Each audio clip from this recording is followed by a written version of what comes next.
we are doing Gift Day Sunday 2019, and it's an amazing time. It's a family moment. We get to tell you the story of where we've come from and where we're going. And we've called it Gift Day 2019, Here, Now, Next.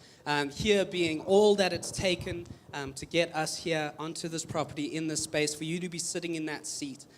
Now, I don't know if you know, a week from now is our anniversary of our first gathering in this space. You can give that a big round of applause. Last year, on the 10th of June, was our very first Sunday here, and it was an amazing time. And we're not done. We're not taking our foot off the pedal. We're going into the next that God has for us, and so we're going to be finding out about our next phase and all that God will be doing on this property with us. I want to take you into just a first look at the here section, basically telling us what we have spent up until this point. So we're going to have the slide up on screen, and it basically lays out everything that we have done coming to here, getting to this point. And so we have spent 9.66 million rand, and that is, Glenn spoke about it last week, and it really is a miracle, and it really is an amazing thing to celebrate. We've done that completely on generous giving from you, and we've done it with no debt, no bank loans, no nothing. That is something to be excited about. And basically, how that spend has looked is we've done it in chunks. We do have this to the rand value, I promise. As I was getting this from Alan Gray, our project manager, he had it to the rand. That security gatehouse by the gate is 50,001 rand. That's how much that thing costs. Like, to that end. But just to give you a big kind of picture of what it took to get us here. A big chunk, obviously 4.65 million, that was this existing building, its upgrade and improvement. So that was all leading up to making it possible for us to come here, and everything we've done to upgrade it since. We've got the campus works, which is everything outside basically, our fencing, our parking, all of our stormwater and waterworks that have had to happen, including the bridge crossing. And then some indirect costs, which are like professional fees. Obviously, it's taken an army of people to make this happen. So we've had architects, engineers, builders, construction people who have helped us make all of this happen. And so that's basically the picture of how we got here. And it is amazing. That's really a family moment of we got to do this all together by everyone doing their small part. And we did a huge thing. That's the here. I'm going to hand it over to Glenn. He's just going to speak about, since June last year, we've been in here and we've continually improved. One thing I've always appreciated is people have been saying it was fun coming every week because there was always something happening. So Glenn, why don't you run us through some of those ongoing improvements since last year? Well, thank you, Duncan. I will pick up the ball and I will run with it. So now, one of the things that we're doing that we really want you to be able to see that we have been working on. Obviously, when we first started this project, there wasn't even a road, so then it became a dirt road, and the dirt road was pretty dusty, but it was hard pack, and we knew in time that we would actually pave it, but we weren't really thinking about, we were trying to put money somewhere else at the time, but we wanted to be good neighbors. We were literally filling that whole complex with dust. And so we decided, you know what, it's time to pave. So we did pave it. So we paved the one section down to the bridge, then left the section here, and then paved up here, and then eventually we were able to fill the whole thing in. So that access road is in. The other thing that we've been doing is we've been continually updating our children's ministry. It is really growing. I can't tell you how many people are pregnant. And so there are, I mean, every person is coming. I was like, I just met 3 people out on the coffee. I'm like, I'm pregnant too. I'm pregnant too. And I'm like, well, you literally are being fruitful and you are multiplying. So, which is great. So if we can't spiritually grow, we will definitely biologically grow, and but we will do both. So that's happening. And it's really important that children's ministry is great for our kids. We love them. We love children. And we want that space to be great. When they're happy, mom's happy. And everybody knows when mom's happy, everybody's happy. So we want to keep that going. And then the other thing that we really have really done a great job. And really, there are two people that we need to acknowledge, Michelle and Trevor Backman, who have done a phenomenal job with this extensive landscaping. Yeah, seriously. So a shout out to them. Trevor's he's volunteering at the sound and light desk right now. I mean, they have done they have tirelessly worked here. We have planted trees. They have landscaped. It is just an incredible thing, because this was just an overgrown piece of property that you couldn't even see the river. So it's now, when you come here, it's not an eyesore, it's a beautiful thing. The other thing that we actually did is we are anticipating the possibility of load shedding. And so we actually purchased a generator, so now that yeah, there you go. I literally, when it went in, I knelt before it. It was like, here's our new altar right here. So it was a wonderful thing. It was a beautiful moment when that thing not only got placed, but put up. So we are actually, if we incur load shedding or weather takes out this part of the grid, we're ready to go. So that's really exciting. So we've got a lot to really take a look at. As Duncan said, it's like, we've constantly been doing updates. This is a 40-year-old building, and there's just been a lot of things that we've had to do, like the roof and waterproofing and some other stuff that's not super glamorous, but it just does matter. And so well done to all of you for helping the ongoing work that continues, so that we just keep going from strength to strength. I think we do forget how far we have come. Literally, people were saying, are you sure you want to call it City Green and not City Brown? Because that's really what it did look like. I totally forgot about this, so I'm going to ask the guys upstairs to help me.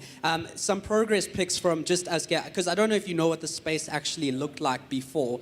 This is my bad, I forgot about it. That's what that building was. And when you look at it today and what it looks like, you truly get, like, there has been so much that's happened. Forget, like, the bonuses are just the landscaping and how beautiful it is, and all the work that's gone in, and how people have partnered together. But just seeing how far we have come has been amazing. So we're moving now into phase 2. This was phase 1, getting this existing building going, getting it livable for us, improving it as we've been here. But phase 2 really is leading us towards our ultimate goal. And our ultimate goal is a brand new auditorium where we will move our gatherings to. And that's where we will meet together. These are some of the renders, if you haven't seen them. It's what it will look like. We're going the container out. There's actually you'll hear about it now. There's 45 containers that we need to purchase and convert and get ready to be put up into that auditorium. So phase 2 is this ultimate goal of our auditorium. Sai, why don't you tell us how we're going to split it up? So what we're going to have to do is there's phase 2A and there's phase 2B. So phase 2B is the ultimate final auditorium down there. By the time we get to phase 2B, all that we have to do is that auditorium. Phase 2A, which is right now, is what it's going to take for us to prepare ourselves for that moment. Simultaneously, it's going to be serving our current situation right here. So it serves us now, and it serves us for phase 2B. That's how we split it up. Phase 2A is this gift day this year. This is the only gift day we're doing this year. This is our one big shot at getting phase 2A done. And then in 2020, phase 2B will be that final step of the auditorium. So here on the screen, you'll see some of what phase 2A completes. If we can just go back to that one. Some of it includes, first and foremost, expansion of our kids' ministry space. And I'll tell you that this is an absolute priority. God is amazing, and our kids' ministry continues to grow and expand. And the more you have kids, the less space we have. And so it's an amazing thing to be happening. But our kids have literally outgrown the space that we gave them a year ago, which is amazing. And so absolute priority will be to expand on their space. There's new classrooms, new worship rooms, which will be a combination of building and container-based. Then we need to complete some of the detailed designs for the final auditorium. The Pritchard Street entrance needs to be done finally. So that is on the actual road, on Pritchard Street. It's a redoing of the street to create proper flow and access onto our property. That will be done in this phase. Things like water connection and reticulation, a sewer line, Very important. Very, very important. Listen, who wants to live without a sewer line? Yeah. Huh? Let's That be one honest. should go to the top of the Then list. it will really be City Brown. Yeah. Hey. Moving I wanted on. to make that joke in the 8 a.m. I held myself back. I know the 10 a.m. can get away with this. Thanks, Dunks. I think that's all we need from you today. If you can, thanks, yeah. Another exciting thing, if you know this building, just out here, it's got the concrete top. Underneath that is going to be our ablutions and kitchen facilities in phase 2B. But also it will serve us for now, because as you know, we sometimes do events and things down there. We're having that facility will be really useful to us.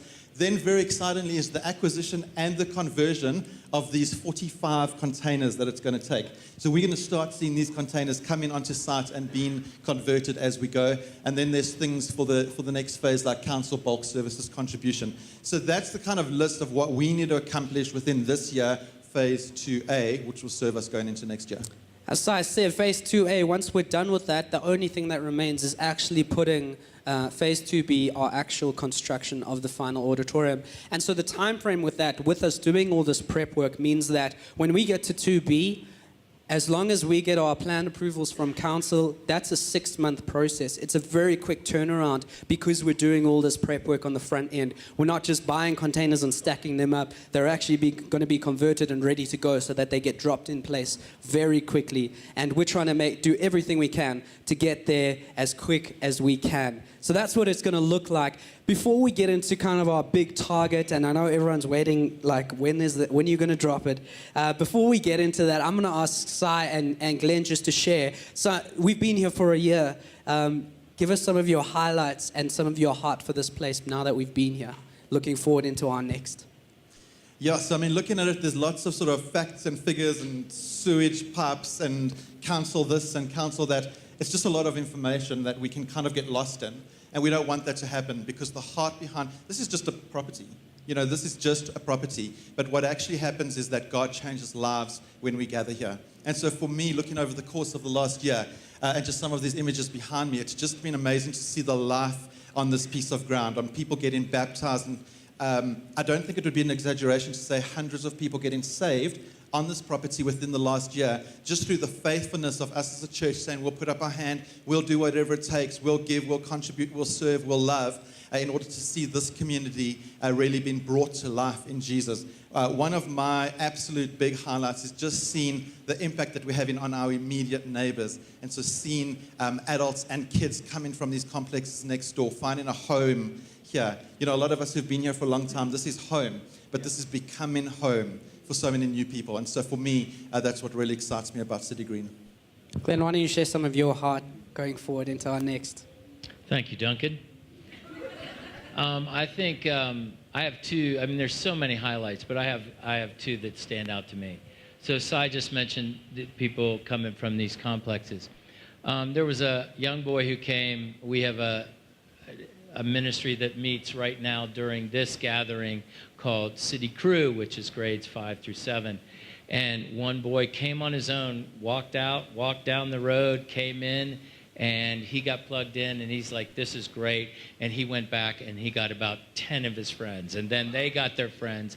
And so we had our City Crew when we were at that other place that shall not be named, at the Buzz, actually. We had about 5 kids at that age group. Now we're close to 40, and it just continues to grow. So you can put your hands together for that. And one of those kids actually got saved, met Jesus, and he got baptized, which is such an incredible thing. Another highlight is we've had out here a group link, and we had a bunch of food trucks, and you all just really did a great job of inviting your friends, people who'd never been on this property, people who couldn't even spell church, and you invited them to a very informal evening where they just had a nice vibe. They could meet people, and if they wanted to, they could step into our group life, and step into that environment and get plugged into a small group. Well, several people have done that. Then they, from that group, have come to gatherings, got plugged into serving teams, and actually they themselves have gotten saved and they've gotten baptized. So when you really think about this piece of property, we are we are caretakers, we are stewards of it, so that not because we're all about buildings, but we are stewards and caretakers so that lives can change. And I'm just telling you, it's happening. Yeah. So that's awesome. And you could probably put your hands together for that too. So Glenn, why don't you, I'm going to let Glenn talk about our target, but there's a total cost for this and a big number. And then some of you may know, coming from the Buzz, we have been able to save a lot, and that's actually been specifically put aside for our future. And that came from our saving on our rental that we were when we left the Buzz. And so Glenn, why don't you tell us about our target? Yes, so the target is simply this. It's the gift day for this year is we need to raise 2.4 million. We can do this. You know what's so exciting is what we raised as a congregation that was much smaller than it is now. I mean, it was incredible, the generosity and how your hearts were so touched to do this and how everybody literally pitched in. I think we had truly over 95% participation. And then when people pledged, here, this is unheard of, 91% followed through with their pledges. Usually you'll have people, yeah, come on. So what that says is our heart really is committed and our wallets are following. And that's what we want. We want you to know that money follows ministry. So if you're seeing the ministry that is happening and you are being ministered to and you want to see other people be ministered, then that's when we give. You have to see it, you have to follow it, and that's what vision does. Vision is not only just seeing what's now, you're actually making an investment into the future. I mean, that's really, truly what you're doing with your generosity. You're investing not only in now, but you're investing in the future. If you've got savings plans or if you've got retirement plans, you're investing for your future. That's what we're doing here. And we want to steward the vision going forward, not just for now. We don't want to just be kind of like, what is it we need now? We want to say, what is it we need now and what is it we need to do that we can build towards growing forward? So just to give you a little bit of a taste of the vision that we really feel that God is calling us. This, first of all, this building and the new building that we will end up building, we're also going to be renting it out for conferences and parties and whatever else. And we will take that money, not put it back into our pockets. We'll take it and we'll put it to our CoLab Foundation to fund other ministries. So we have a plan to, even as we rent this place out, that we will be able to take that revenue and use it to further the kingdom and other ministries that are that we participate and partner with. So that's exciting. But when we build this auditorium, it's about a 700-seater, and we didn't want to build a big mega building.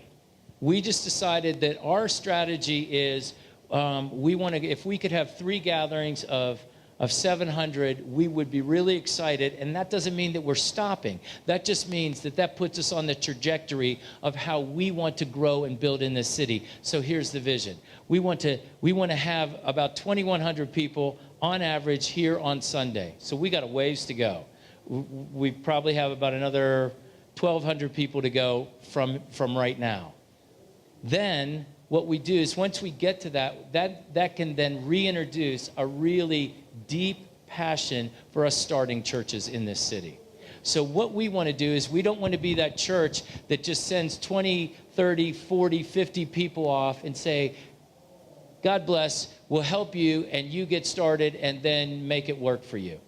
And then it just is such an uphill slog to really get going and to get sustainability. There's a really difficult thing.